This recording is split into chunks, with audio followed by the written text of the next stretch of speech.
தன்னை வளர்த்து விட்டவங்க, தனக்கு பதவி கொடுத்தவங்கன்னு ஒருத்தரை கூட விடாம எல்லார் முதுகலையும் குத்துன ஒரு மாமனிதர்னா அது எடப்பாடி பழனிசாமி தான். அவரோட துரோகங்களை எடப்பாடியும் கேப்ல ஆஃப் சீரிஸ் மூலமா நம்ம தொடர்ந்து பார்த்துட்டு இருக்கோம். வாங்க 2வது எபிசோடுக்குள்ள போலாம்.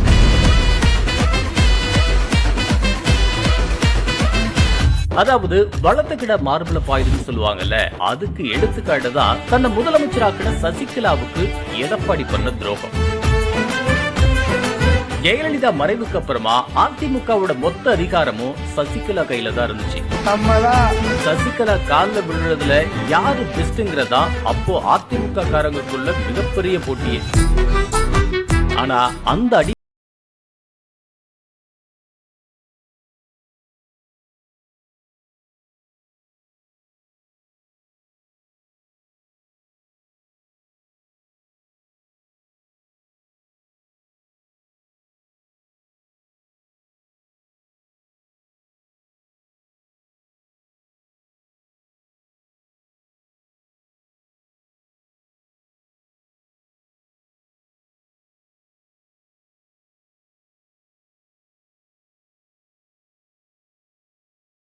அதுக்கப்புறம் நான் உடனடியா இது பழனிசாமி இருக்கட்டும் முதலமைச்சர் நாற்காலியில உட்கார வச்சாங்க. ஆனா அவங்களுக்கு கட்டப்பா பாகுபலிய முதுகுல குத்துன மாதிரி ஒரு பெரிய குத்தா குத்தி விட்டாரு எடப்பாடி. எப்படியாவது இந்த குடும்பத்தை சேர்ந்தவங்க இந்த கட்சியும் ஆட்சியும் பிடித்த வேண்டும் என்று வெறித்தனத்தோடு இருக்கின்றார்கள்.